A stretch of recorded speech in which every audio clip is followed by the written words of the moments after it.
નમસ્કાર, પ્રણામ, સ્વાગત છે તમારું એક નવા વિડીયોમાં।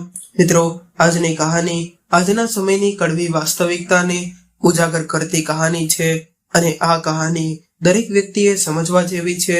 એટલા માટે તમને વિનંતી કરું છું કે આ કહાની અંત સુધી ધ્યાનથી સાંભળજો અને પસંદ આવે તો વિડીયોને લાઈક, શેર અને નવા હોય તો ચેનલને સબસ્ક્રાઇબ જરૂરથી કરજો। તો ચાલો શરૂ કરીએ આજની કહાની। પ્રભાબેન એની દીકરી સાથે ફોનમાં વાત કરી રહ્યા હતા અને એવું કહ્યું કે બેટા કિરણ, આ રક્ષાબંધન પર તું અહીંયા આવ ત્યારે પૂરા 1 અઠવાડિયાની તૈયારી કરીને આવજે, કેમ કે હું તને મળી એને ઘણા દિવસો થઈ ગયા છે અને હું મારી દીકરીને ખૂબ જ યાદ કરું છું। આવું કહ્યું ત્યારે કિરણ બોલી કે માં, આ વખતે તો મારી ભાભી પણ રક્ષાબંધન કરવા એના પિયરમાં જવાના હશે ને? ત્યારે પ્રભાબેન બોલ્યા કે નહીં દીકરી, એ તો મને એના પિયરમાં જવાનું કહી રહી હતી, પરંતુ મેં એને ના પાડી દીધી છે અને તું તો જાણે છે કે મારા ઘૂંટણ હવે સારી રીતે કામ નથી કરતા અને કદાચ તારી ભાભી એના પિયરમાં જશે તો પછી ઘરનું કામ કોણ કરશે? હવે આ ઉંમરમાં આટલું બધું કામ હું કેવી રીતે કરી શકીશ? આવી રીતે કિરણ પોતાના રૂમમાં બેસીને એની માં સાથે વાત કરી રહી હતી। ત્યારે જ કિરણનો પતિ દિનેશ ઓફિસેથી ઘરે આવી ગયો એટલે કિરણે ફોન મૂકી દીધો। ત્યારે દિનેશ એની રૂમમાં આવીને કહેવા લાગ્યો કે કિરણ, તને તો ખબર છે ને કે માની તબિયત ખરાબ છે, છતાં પણ તું ઘરનું કામ કરવાની જગ્યાએ અહીંયા રૂમમાં બેઠી છો અને માની તબિયત ખરાબ હોવા છતાં પણ એ કપડાં ધોઈ રહી છે। અરે કિરણ, તારે થોડું ધ્યાન રાખવું જોઈએ। મારો બ્લડ પ્રેશરની તકલીફ છે અને હવે એની ઉંમર પણ વધી ગઈ છે। ત્યારે કિરણે કહ્યું કે એ કપડાં ધોઈ રહ્યા છે તો શું થઈ ગયું? આમ પણ હું આખો દિવસ કામ કરીને થાકી ગઈ હતી, એટલા માટે થોડો આરામ કરવા બેસી ગઈ। આટલું સાંભળતા જ દિનેશ કહેવા લાગ્યો કે કઈ વાંધો નહીં, હવે તું મારા માટે 1 કપ ચા બનાવી દે, આજે મને ખૂબ જ માથું દુખી રહ્યું છે। ત્યારબાદ કિરણ ચા બનાવવા માટે રસોડામાં ગઈ અને ચા બનાવી દીધી। આવી રીતે ધીરે ધીરે સમય વીતવા લાગ્યો। લગભગ 1 વર્ષ પહેલા સવિતાબેન કિરણને પોતાના મોટા દીકરા દિનેશ સાથે લગ્ન કરાવીને ઘરની વહુ બનાવીને લાવ્યા હતા અને એનો નાનો દીકરો ભાવેશ હજુ કુંવારો હતો। દિનેશની સામે કિરણ કામ કરવાનો ઢોંગ કરતી અને એના ગયા બાદ એની માં સાથે ફોન પર વાતો કરવા બેસી જતી। ઘરમાં વાસણ સાફ અને સાફ સફાઈ કોઈ માટે એક કામવાળી બાઈ રાખેલી હતી, પરંતુ બીજું બધું જ કામ સવિતાબેનને કરવું પડતું। જ્યારે પણ સવિતાબેન એને કામમાં મદદ કરવાનું કહેતા ત્યારે કિરણ કોઈને કોઈ બહાનું કાઢીને વાતને ટાળી દેતી। હજુ બાળક બુદ્ધિ છે એવો વિચાર કરીને સવિતાબેન પણ શરૂઆતમાં એને વધારે કામ કરવાનું નહોતા કહેતા, પરંતુ લગ્નના 1 વર્ષ સુધી કિરણે ઘરનું કોઈ પણ કામ કરવામાં રસ ન બતાવ્યો। ત્યારે સવિતાબેન એને શાંતિથી સમજાવવાની કોશિશ કરે છે કે બેટા, હવે તું તારા પિયરમાંથી ધ્યાન હટાવીને આપણા ઘરની જવાબદારી સમજાવવાની કોશિશ કર। સવિતાબેન આટલું બોલ્યા ત્યાં તો કિરણ ઘરમાં ધમ મચાવી દીધી અને આ વાતને લઈને કિરણ અને દિનેશ વચ્ચે લડાઈ થઈ હતી। ત્યારબાદ સવિતાબેને કિરણને કંઈ પણ કહેવાનું બંધ કર્યું। હવે કિરણ આખો દિવસ ક્યારેક પોતાની માં સાથે તો ક્યારેક એની બહેનપણીઓ સાથે વાતો કરતી રહેતી અને પોતાની મરજી પ્રમાણે રહેતી હતી। પતિના ઘરે આવવાના સમયે રસોડામાં જઈને થોડું ઘણું કામ કરવાનો દેખાડો કરવા લાગતી। આજે જ્યારે દિનેશ વહેલો આવી ગયો તો એણે પોતાની માને આવી રીતે કામ કરતા જોઈ એટલે એ પોતાની પત્ની પર ભડકી ઉઠ્યો। ત્યારે જ અચાનક બહારથી સવિતાબેનના ચિલ્લાવાનો અવાજ સંભળાયો એટલે દિનેશ દોડીને બહાર આવ્યો અને જોયું તો સવિતાબેન જમીન પર પડી ગયા હતા અને એ ઊભા થવાની કોશિશ કરી રહ્યા હતા। એટલે દિનેશે કિરણને બૂમ પાડી અને સવિતાબેનને સહારો આપીને એની રૂમમાં લઈ ગયો। ત્યારે સવિતાબેનને પગમાં ખૂબ જ દુખાવો થઈ રહ્યો હતો એટલે એને હોસ્પિટલે લઈ ગયો એટલે ડોક્ટરે એને થોડા દિવસ આરામ કરવાનું કહ્યું। ત્યારબાદ દિનેશ પોતાની માને ઘરે લઈ આવ્યો અને કિરણને કહેવા લાગ્યો કે કિરણ, ડોક્ટરે માને 1 અઠવાડિયા માટે પથારીમાંથી ઉઠવાની પણ ના પાડી છે, એટલા માટે તારે માનું ખૂબ જ ધ્યાન રાખવું પડશે. એને કોઈ પણ જાતની તકલીફ ન થવી જોઈએ. દિનેશે આવું કહ્યું ત્યારે કિરણે પોતાનું માથું હલાવીને હા પાડી. આજે એ વાતને 3 દિવસ થઈ ગયા હતા અને કિરણ પોતાની માં સાથે ફોનમાં વાત કરી રહી હતી અને એવું કહેતી હતી કે માં, તમને હું શું જણાવું, કેમ કે જ્યારથી મારી સાસુ પથારીમાં પડી છે ત્યારથી મારા પર તો જાણે મુસીબતનો પહાડ તૂટી પડ્યો છે. હું તો આખો દિવસ કામ કરીને થાકી જાઉં છું. હવે તો મને એવું લાગે છે કે જલ્દીથી સાજા થઈ જાય તો મારા પરથી કામનું ભારણ ઓછું થઈ જાય. ત્યારે એની માં કહેવા લાગી કે દીકરી, મને તો એવું લાગે છે કે તારી સાસુને કોઈ પણ પ્રકારનો દુખાવો નથી થઈ રહ્યો, પરંતુ એ પથારીમાં પડી નાટક કરી રહી છે. એટલે તારે વધારે કામ કરવાની કોઈ જરૂર નથી અને બેઠા જ તું એને ખવડાવતી રહીશ તો એ ક્યારેય પથારીમાંથી ઉઠવાનું નામ પણ નહીં લે. ત્યારે કિરણ કહેવા લાગી કે માં, તમે સાચું કહી રહ્યા છો. મેં તો આજે કીટી પાર્ટીમાં તો જવાનો પ્રોગ્રામ પણ કેન્સલ કર્યો છે, પરંતુ હવે હું વિચારું છું કે કીટી પાર્ટીમાં જઈ આવું. બાકી બધું મારા સાસુમાં એની જાતે સંભાળી લેશે. ઠીક છે માં, હું હવે ફોન મૂકું છું. હવે પાર્ટીમાંથી આવ્યા બાદ ફોન કરીશ. હવે ઘરનું બધું જ કામ એમને એમ મૂકીને કિરણ પાર્ટીમાં જતી રહી અને એવું લાગ્યું હતું કે દિનેશને આવવામાં હજુ ઘણો સમય બાકી છે, પરંતુ એને યાદ નહોતું રહ્યું કે 3 દિવસ બાદ ડોક્ટરે સવિતાબેનને ફરીથી બતાવવા આવવાનું કહ્યું હતું પોતાની માને હોસ્પિટલે લઈ જવા માટે. દિનેશ જ્યારે ઘરે આવ્યો ત્યારે એણે જોયું કે એની માં ધીમે ચાલીને રસોડામાં જઈ રહ્યા હતા. આવું જોઈને દિનેશ કહેવા લાગ્યો કે અરે માં, તમે આવી રીતે ચાલીને રસોડામાં કેમ જઈ રહ્યા છો? તમારે કોઈ પણ કામ હોય તો કિરણને કહી દેવું જોઈએ. ત્યારે માએ કહ્યું કે નહીં દીકરા, બસ મારું ગળું સુકાઈ ગયું હતું એટલે પાણી પીવા માટે ઉઠી હતી. ત્યારે જ દરવાજો ખોલવાનો અવાજ આવ્યો અને પોતાના ખભે પર્સ લટકાવીને કિરણ ઘરની અંદર આવી. ત્યારે સામે દિનેશને જોઈને એના હોશ ઉડી ગયા. એટલે દિનેશ કહેવા લાગ્યો કે કિરણ, અત્યારે તું ક્યાંથી આવી રહી છો? ત્યારે કિરણ ગભરાતા અવાજે કહેવા લાગી કે દિનેશ, હું તો પાર્ટીમાં ગઈ હતી. કારણ કિરણે આટલું કહ્યું ત્યાં તો દિનેશને ગુસ્સો આવી ગયો અને કહેવા લાગ્યો કે અરે કિરણ, મને આવી હાલતમાં છોડીને તું કીટી પાર્ટીમાં ગઈ હતી? દિનેશે આટલું પૂછ્યું ત્યાં તો કિરણ ભડકી પડી અને કહેવા લાગી કે કીટી પાર્ટીમાં ગઈ હતી તો શું થઈ ગયું? આખરે મારી પણ જિંદગી છે. ત્યારે દિનેશને ખૂબ જ ગુસ્સો આવી રહ્યો હતો, પરંતુ જેમ તેમ કરીને એણે પોતાનો ગુસ્સો કાબૂમાં રાખ્યો અને એની માને રૂમમાં લઈ ગયો. ત્યારે જ દિનેશનો ભાઈ પણ ઓફિસેથી ઘરે આવ્યો અને કહેવા લાગ્યો કે ભાભી, મને ખૂબ જ ભૂખ લાગી છે, એટલે જલ્દીથી મને ખાવાનું આપો. ત્યારે કિરણ પાવર કરીને કહેવા લાગી કે ભાવેશ, તું મારા હુકમ કોઈ બીજા પર ચલાવજે. હું અહીંયા કોઈ નોકરાણી નથી કે આખો દિવસ તમારી બધાની સેવા કરતી રહું. ભાભીનો આવો જવાબ સાંભળીને ભાવેશ તો ચોંકી ગયો. બીજી બાજુ રૂમમાં જઈ વખતે દિનેશે કિરણની આવી વાત સાંભળી એટલે એ તરત જ કિરણ પાસે આવ્યો અને એને એક લાફો મારી દીધો અને કહેવા લાગ્યો કે અરે નાલાયક, હું ચૂપ રહું છું એનો મતલબ એ નથી કે તું તારા મોઢામાં જે આવે તે બોલવા લાગે. ત્યારે ભાવેશે મોટા ભાઈનો હાથ પકડી લીધો, પરંતુ કિરણનો વધારે પાવર જોઈને કરીને કહેવા લાગી કે આજે તમે મારા પર હાથ ઉઠાવી લીધો. હવે જુઓ હું શું કરું છું. હું પોલીસમાં કમ્પ્લેન કરી દઈશ અને તમને જેલના સળિયા પાછળ ન નાખી દઉં તો મારું નામ કિરણ નહીં. આટલું કહીને કિરણ પોતાના રૂમમાં ગઈ અને એની માને ફોન કર્યો. ત્યારે સવિતાબેન કહેવા લાગ્યા કે દિનેશ, વહુને રોકી લે, નહીતર ખૂબ મોટી મુશ્કેલી ઊભી થઈ જશે. એટલે દિનેશ બોલ્યો કે એને જે કરવું હોય એ કરવા દ્યો. અત્યારે ડોક્ટરની એપોઇન્ટમેન્ટનો સમય થઈ ગયો છે એટલે આપણે દવાખાને જવાનું છે. આવું કહીને દિનેશ સવિતાબેનને લઈને હોસ્પિટલે ગયો અને આ બાજુ કિરણે ફોન કરીને એની માને બધું જણાવી દીધું.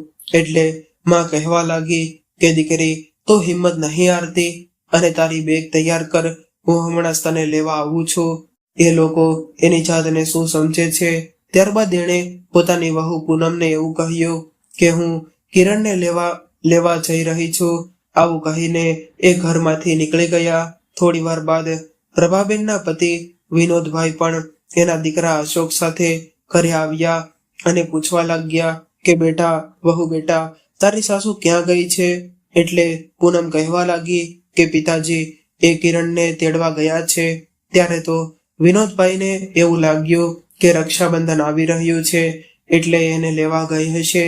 ત્યારે પૂનમ કહેવા લાગી કે પિતાજી કિરણનો ફોન આવ્યો હતો અને મને તો એવું લાગે છે કે એના ઘરમાં ફરીથી ઝઘડો થયો છે. વહુની વાત સાંભળીને વિનોદભાઈ અને અશોક બંને ચિંતામાં પડી ગયા. ત્યારે અશોક કહેવા લાગ્યો કે આવી વાત હોય તો મમ્મીને આટલી ઉતાવળ કરવાની શું જરૂર હતી? પહેલા જાણી લેવું જોઈએ કે કોની ભૂલ છે. ત્યારે વિનોદભાઈએ કહ્યું કે કંઈ વાંધો નહીં, કિરણ થોડા દિવસ અહીંયા રહેશે તો બધું શાંત થઈ જશે.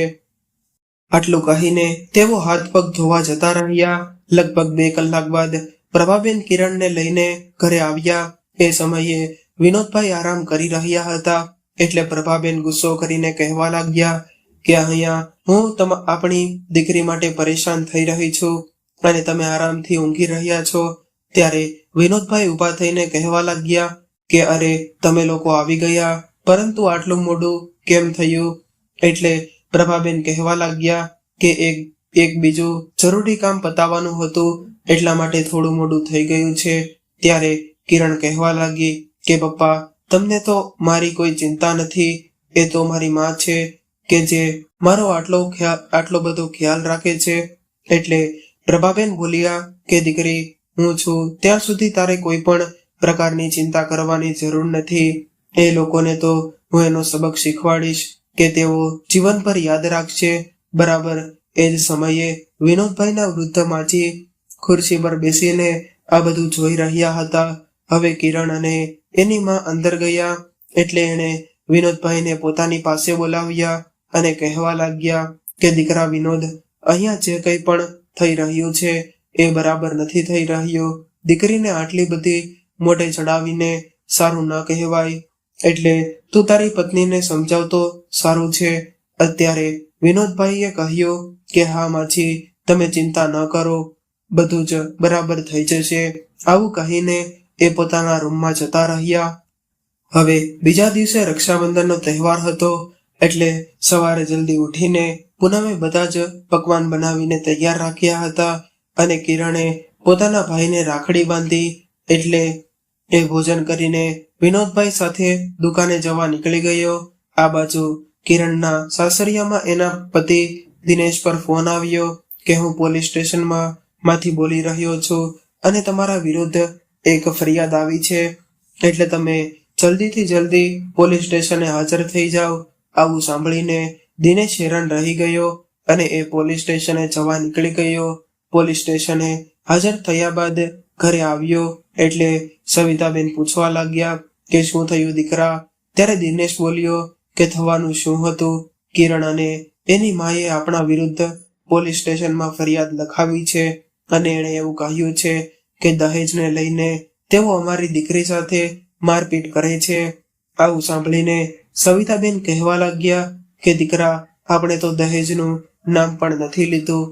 એટલે દિનેશ બોલ્યો કે હા માં, પરંતુ એ લોકો આપણને દહેજના નામ પર જૂઠા કેસમાં ફસાવવા માંગે છે. ત્યારે માએ સમજાવીને એવું કહ્યું કે દીકરા આપણે એકવાર એની પાસે જઈને સમાધાન થઈ જાય એવું કરવું જોઈએ. આવી રીતે અંદરો અંદર લડાઈ ઝઘડા કરવાથી કોઈનો ફાયદો નથી થવાનો. ત્યારે ભાવેશ આવ્યો અને કહેવા લાગ્યો કે હા ભાઈ, એકવાર કોર્ટ કેસમાં ફસાઈ જઈશું તો એમાંથી નીકળવું ખૂબ જ મુશ્કેલ થઈ જશે. એટલે આપણે આજે સાંજે એના ઘરે જઈને એની સાથે વાત કરવી જોઈએ. હવે ભાવેશની વાત દિનેશને યોગ્ય લાગી એટલે સાંજના સમયે એ લોકો વિનોદભાઈના ઘરે જવા નીકળી ગયા.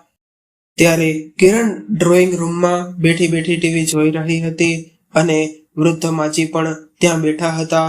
હવે વિનોદભાઈ કહેવા લાગ્યા કે દીકરી હું તો એવું કહું છું કે તમે લોકો સમજદારીથી આ મામલો હલ કરી લ્યો, એ જ સારું છે. એટલે કિરણ કહેવા લાગી કે પિતાજી, મારી સાસુ આખો દિવસ બેસીને આરામ કરે છે અને મારા પર હુકમ ચલાવતી રહે છે, એ મારાથી સહન નથી થાય. અહીંયા હજુ આ બધી વાતો ચાલી રહી હતી ત્યારે દિનેશ એની મા સાથે વિનોદભાઈના ઘરે પહોંચી ગયો. દિનેશની માને જોઈને પ્રભાબેન કહેવા લાગ્યા કે તમને અમારી દીકરી જરા પણ પસંદ નથી, તો પછી અહીંયા શા માટે આવ્યા છો? એટલે સવિતાબેન નમ્રતાથી કહેવા લાગ્યા કે જુઓ બેન, આપણે આરામથી બેસીને વાત કરીએ તો જ આ સમસ્યાનો હલ નીકળશે. સવિતાબેન આટલું જ બોલ્યા હતા ત્યાં તો કિરણ કહેવા લાગી કે માજી, તમે તમારા દીકરાને કહી દો કે મને તલાક આપી દે, જેનાથી તમને પણ આરામથી રહેવા મળશે અને હું પણ તમારાથી છૂટી જઈ રહીશ. અને કિરણ આટલું બોલી ત્યાં તો વિનોદભાઈ કહેવા લાગ્યા કે કિરણ, તારી સાસુ સાથે તું આવી રીતે વાત કઈ રીતે કરી શકે છે? ત્યારે જ પ્રભાબેન બોલ્યા કે આ લોકોએ આપણી દીકરીને એટલી બધી હેરાન કરી છે કે પછી એની સાથે કેવી રીતે વાત કરવી. આવી રીતે વાત કરવામાં મામલો ઉગ્ર બની ગયો અને સમાધાન બાબતની કોઈ પણ વાત ન થઈ શકી. હવે દિનેશ અને એની માં સવિતાબેન પોતાના ઘરે પાછા જતા રહ્યા અને ધીરે ધીરે સમય વીતવા લાગ્યો. આ બાજુ કિરણની માં હંમેશા કિરણનો પક્ષ લઈને એને મોઢે ચડાવતી રહેતી અને કિરણ હવે એના પિતાજીના ઘરમાં રહેવા લાગી, પરંતુ ઘરનું કોઈ પણ કામ કરતી ન હતી. હવે તો એ જમીને પાણીનો ગ્લાસ પણ ઊભી થઈને પોતે પીતી નહોતી. પાણી પીવા માટે પણ એની ભાભી પૂનમને ઓર્ડર કરવા લાગતી અને આવી રીતે આખો દિવસ ઘરના કામ કરી કરીને પૂનમ પણ થાકવા લાગી હતી. એટલે એના પતિને કહેવા લાગી કે અશોક, હવે હું આ ઘરનું કામ કરી કરીને થાકી ગઈ છું અને તમારી બેનને ક્યારેય ઘરની સાફ સફાઈ કરવામાં મદદ કરવાનું કહું છું તો એ ઘસીને ના પાડી દે છે અને ઉપરથી એવું કહે છે કે હું આ ઘરની નોકરાણી નથી. ત્યારે અશોક બોલ્યો કે પૂનમ, હું પણ આ બધું જોઈ રહ્યો છું કે કિરણ ઘરમાં કોઈ પણ પ્રકારની મદદ નથી કરતી, પરંતુ માએ એને મોઢે ચડાવીને રાખી છે, નહીતર અત્યાર સુધીમાં તો મેં એની અક્કલ ઠેકાણે લાવી દીધી હોત. એટલે પૂનમ બોલી કે હું તો ફક્ત એટલું ઈચ્છું છું કે આપણા ઘરમાં કોઈ પણ પ્રકારના લડાઈ ઝઘડા ન થવા જોઈએ, નહીતર આખી દુનિયા આપણા ઘરનો તમાશો જોશે અને તમારી બહેન તો હવે આપણું ઘર તોડાવવા પર આવી ગઈ છે. કદાચ મારી જગ્યાએ બીજું કોઈ હોત તો અત્યાર સુધીમાં તો ઘરમાં લડાઈ ઝઘડા શરૂ કરી દીધા હોત, પરંતુ હું બધું જાણું છું એટલે જ ચૂપ રહું છું અને કદાચ હું એને કંઈક કહી દઈશ તો ઉલટાની એવું કહેશે કે મારી માં એટલી સારી છે કે તે તમારો આટલો ખ્યાલ રાખે છે, પરંતુ એને એ નથી સમજાતું કે સારા લોકો સાથે જ લોકો સારો વ્યવહાર કરે છે. ત્યારે અશોકે એવું કહ્યું કે હું કિરણ સાથે વાત કરી લઈશ, પરંતુ તું કંઈ પણ બોલતી નહીં. આવું કહીને અશોક રૂમમાંથી બહાર આવ્યો ત્યારે એણે જોયું કે કિરણ એકલી બેઠી હતી અને મોબાઈલમાં વ્યસ્ત હતી. ત્યારે એની પાસે જઈને અશોક કહેવા લાગ્યો કે કિરણ, હવે આગળ શું કરવાનું છે તે કંઈ વિચાર્યું છે? ત્યારે કિરણ ગુસ્સો કરીને કહેવા લાગી કે ભાઈ, તમે મારી ચિંતા ન કરો, હું તમારા પર બોજ બનીને નહીં બેસી રહું. હું અમારા ઘરે જતી રહીશ, પરંતુ એક શરત પર જઈશ. ત્યારે અશોકે હેરાનીથી પૂછ્યું કે કેવી શરત? એટલે કિરણ બોલી કે હું મારા પતિ દિનેશની સાથે અલગ રહેવા માંગુ છું. એટલે અશોક ચોંકી ગયો અને માથું પકડીને કહેવા લાગ્યો કે અરે પાગલ, તારા ઘરમાં કુલ મળીને 4 લોકો રહો છો અને એમાં પણ તું હવે ભાગલા પાડવા માંગે છે. ત્યારે કિરણ બોલી કે કેમ ભાઈ, 4 લોકોનું કામ કંઈ ઓછું હોય છે અને મારી સાસુ છે જે હંમેશા પથારીમાં પડી રહે છે અને બીજો મારો દિયર છે જેના લગ્ન કરવાનું એ લોકો નામ પણ નથી લઈ રહ્યા. કદાચ એના લગ્ન થઈ જાય તો મારું કામ પણ થોડું ઓછું થઈ જાય. ત્યારે અશોક બોલ્યો કે વાતની ચિંતા તો એ લોકોને કરવાની હોય, પરંતુ મને એટલી ખબર પડે છે કે 4 લોકોમાં ભાગલા પડાવવાની વાત તો હું નહીં કરી શકું. ત્યારે કિરણ બોલી કે કદાચ આવું કરવામાં નહીં આવે તો હું પણ એ ઘરમાં નહીં જાઉં. મારાથી આટલું બધું કામ નહીં થઈ શકે. એ જ સમયે પ્રભાબેન આવ્યા અને કહેવા લાગ્યા કે શું વાત થઈ રહી છે ભાઈ બહેન વચ્ચે. ત્યારે કિરણ બોલી કે શું વાત થવાની હતી ભાઈ, મને એવું કહી રહ્યો છે કે તું તારા સાસરિયામાં પાછી જતી રહેજે. ત્યારે પ્રભાબેન કહેવા લાગ્યા કે અશોક, તારી બહેન એના પિતાજીના ઘરે આવીને બેઠી છે તો એણે એવો કયો ગુનો કર્યો છે? શું મારી દીકરી અહીંયા રહે એ તમને બંને જણાને નથી ગમતું? ત્યારે અશોક બોલ્યો કે માં, અત્યારે તો તમે એની તરફેણ કરી રહ્યા છો, પરંતુ પાછળથી તમારે જ પસ્તાવો કરવાનો વારો આવશે. ભાઈએ આવું કહ્યું એટલે કિરણ બોલવા લાગી કે માં, હવે હું મારા સાસરિયામાં જતી રહું છું. કદાચ એ લોકો મને પરેશાન કરશે તો હું સહન કરી લઈશ, અને કદાચ મારાથી સહન નહીં થાય તો હું ક્યાંક જઈને મરી જઈશ. કિરણ આટલું બોલી ત્યારે અશોક કહેવા લાગ્યો કે કિરણ, હું એ લોકોને સારી રીતે ઓળખું છું, અને કદાચ તું તારી જીભ ચલાવવાનું બંધ કરીશ અને તારા ઘરની જવાબદારી સંભાળી લઈશ તો ત્યાં તને કોઈ કશું કહેવાનું નથી. ત્યારે જ કિરણની આંખમાં આંસુ આવી ગયા અને કહેવા લાગી કે મારા પિયરના લોકો જ મારા દુશ્મન બનીને બેઠા છે. આવું કહીને જોર જોરથી રડવા લાગી. ત્યારે પ્રભાબેન બોલ્યા કે દીકરી, જેને તારાથી પરેશાની હોય એ અહીંથી જઈ શકે છે, પરંતુ હું તને ક્યાંય નહીં જવા દઉં. દીકરી, હજુ તારા માતા પિતા જીવતા છે એટલે તારે ચિંતા કરવાની કોઈ જરૂર નથી.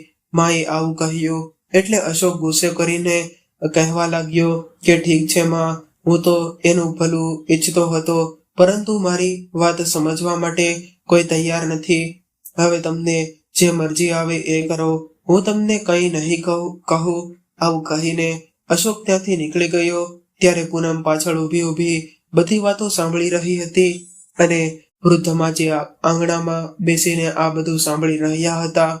એટલે એમણે પૂનમને ઈશારો કરીને પોતાની પાસે બોલાવી અને કહેવા લાગ્યા કે આવી રીતે તો આમાં દીકરી કોઈના કાબુમાં નહીં આવે. આવું કહીને એમને પૂનમને ઈશારો કર્યો, અને દાદીનો ઈશારો પૂનમ સારી રીતે સમજી ગઈ.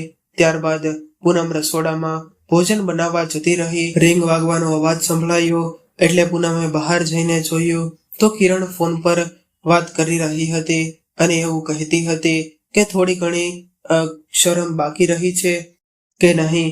કેટલી વાર તમને કહ્યું છે કે હું એ ઘરમાં પાછી નહીં આવું, શું તમને કંઈ સમજાતું નથી?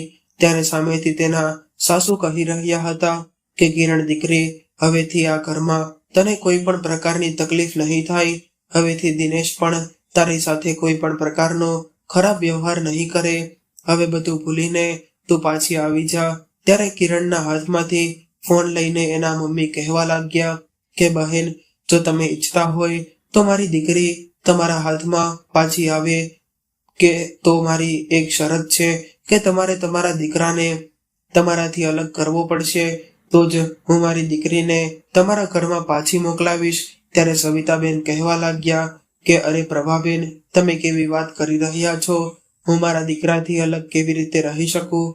ત્યારે કિરણની માં બોલી કે તમે અલગ ન રહી શકતા હોય તો પછી આ સંબંધ તોડી નાખવામાં ભલાઈ છે. ત્યારબાદ તમે તમારા દીકરાને તમારા ખોળામાં બેસાડીને રાખજો. આવું કહીને પ્રભાબેને ફોન મૂકી દીધો. ત્યારે રસોડામાં ઊભા રહીને પૂનમ આ બધી વાતો સાંભળી રહી હતી, અને એ મનમાં ને મનમાં બોલી ઉઠી કે આ બંને એવું સમજી રહ્યા છે કે એ લોકો મોટી તોપ છે, પરંતુ એને ખબર નથી કે શેરની માથે પણ સવા શેર હોય છે. થોડી વાર બાદ કિરણ અને એની માં બજારમાં શોપિંગ કરવા ગયા. લગભગ 2 કલાક બાદ જ્યારે તેઓ ઘરે આવ્યા ત્યારે પૂનમ પોતાની રૂમમાં આરામથી સૂઈ રહી હતી. પૂનમને સૂતેલી જોઈને કિરણ ગુસ્સો કરીને એની પાસે આવી અને કહેવા લાગી કે કેમ મહારાણી, તમે તમારું ખાવાનું બનાવીને ખાઈ લીધું અને અમારું ખાવાનું ન બનાવ્યું? તમે બીજા બધા જ લોકોના કપડાં ધોઈ નાખ્યા અને મારા કપડાં મેલા રહેવા દીધા. ત્યારે પૂનમ બોલી કે હા કિરણ, હું તારી નોકર નથી. તું કહે એમ કરતી રહું તો તારું કામ તારે જાતે જ કરવું પડશે. પૂનમને આંખો કાઢીને આવું કહ્યું. ત્યારે એનો આવો પાવર જોઈને કિરણ હેરાન રહી ગઈ અને કહેવા લાગી કે એમાં નોકર વાળી વાત ક્યાં આવી ગઈ? ઘરનું કામ છે એ તો તારે કરવું જ પડશે. એટલે પૂનમ કહેવા લાગી કે કિરણ, તું મને આ કામ કરવાનો પગાર નથી આપી રહી, હું તારું કામ કરતી રહું. ત્યારે કિરણ બોલી કે પગાર શેનો હોય? તું આ ઘરની વહુ છો એટલે કામ તો તારે કરવું પડે. ત્યારે જ મોકો જોઈને પૂનમ બોલી ઉઠી કે એમ તો તું પણ કોઈના ઘરની વહુ છો અને તું તારી જવાબદારીથી ભાગીને અહીંયા આવીને શા માટે બેઠી છો? એટલે હવેથી તારે તારા કામ પોતે જ કરવા પડશે અને અમારા પર રોપ જમાવવાની કોઈ જરૂર નથી. એટલે હવે તારા મોં પર તાળું મારીને તારું કામ કરવાનું શરૂ કરી દે.